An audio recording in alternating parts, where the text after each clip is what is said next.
blood, it gives tracers on hundreds of diseases. And if you can make such it on a live basis, this data goes to computer systems of the world and then it comes out with the diagnosis, comparing the similar data with lakhs of data sets that are there already in the computer system, and gives you a diagnosis not of an experience of one doctor.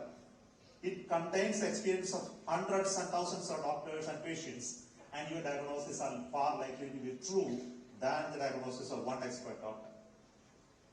So look at the change which is going to happen for a doctor. He will be jobless sometimes. A machine connected to you will diagnose you and tell you the type of medication that you need to give much faster. Look at the life of a lawyer. If you want to file a case, you go to a lawyer and then tells him that I have such and such case, and he make an affidavit to be filed. But today a computer can do it much better, because if he has database of thousands of similar cases, and he can synthesize a affidavit in the language which is required for that particular court and the particular jurisdiction, particular approach of law internationally, and then make a draft. Of course, an expert lawyer can once again review it to see that everything is fine, but it can be done in a matter of minutes, where it used to take matters of hours, because he refers to so much of judgments and other data sets which are correlated, and then make a case for you to file an affidavit. The whole thing can be done in no time today with the computer system. So what will happen to a lawyer's job? I do not know. Now, you look at the chips that are there in your cars today. You know, every car is now equipped with 30, 40 chips. It is there in the wheels, it is there in the sensors, it is in the horn, in the audio system, your GPS, your speed sensors, petroleum injection, air pressure, everything is measured by chipsets, distributed computational system. It gives you the operating computer to do the entire car driving. You cannot do anything with spanners today. You need a computer to understand what is wrong with a car if it stops in the middle of the road.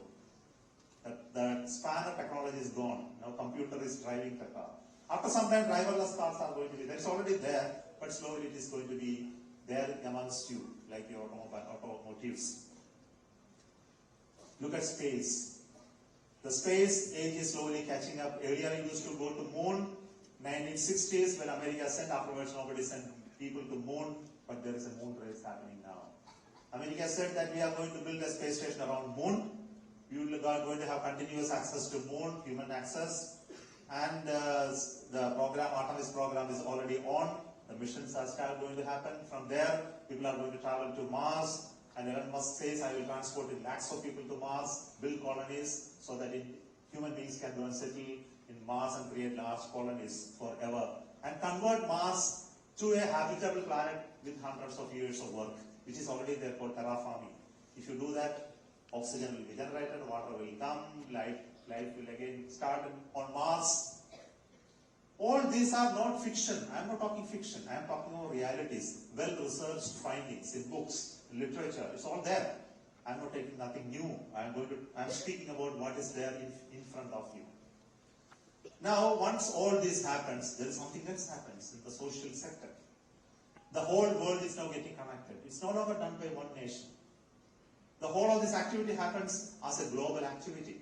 The powers and forces that decides these things are not the national powers. They are the powers far beyond the boundaries of the nations. Now the nation's role will become very different. The power, what you talked about, the determination, deciding ability of human beings within a nation to decide your destiny and your future, all will depend on how you organize yourself among the technological revolution that is happening around us. This is called social sensitivity of each one of you. While you are a technologist, while you understand engineering, while you understand science, you should also understand how it is going to influence the decision-making, influential powers of a nation. It is very, very important to understand, because the power that operate all of this are not one nation. It is a conglomerate of financial interest and various other forces which will come in amongst you.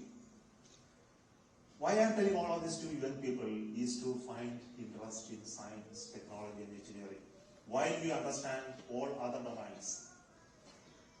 The power that we want to live comfortably, safely, securely, healthy, satisfied individuals in this world is a function of how good you are educated in terms of the influence of this technology in your life and become an integral part of your life.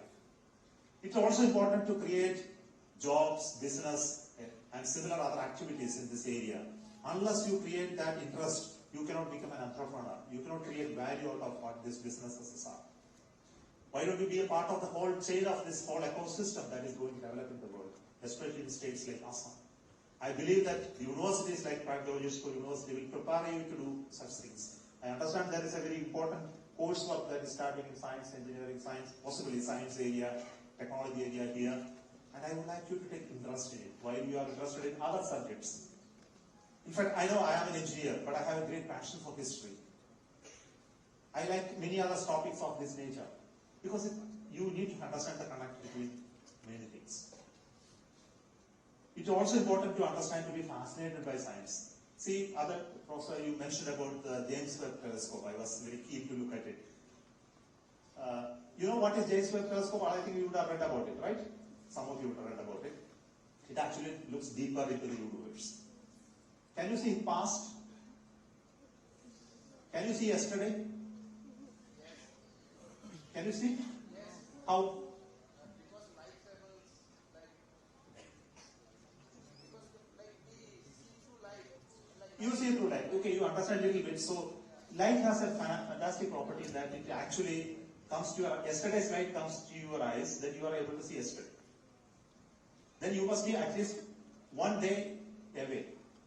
The speed of the light should be such a way that if you are 1 day away from the source of the light, then you are actually seeing yesterday, then it falls in your eyes.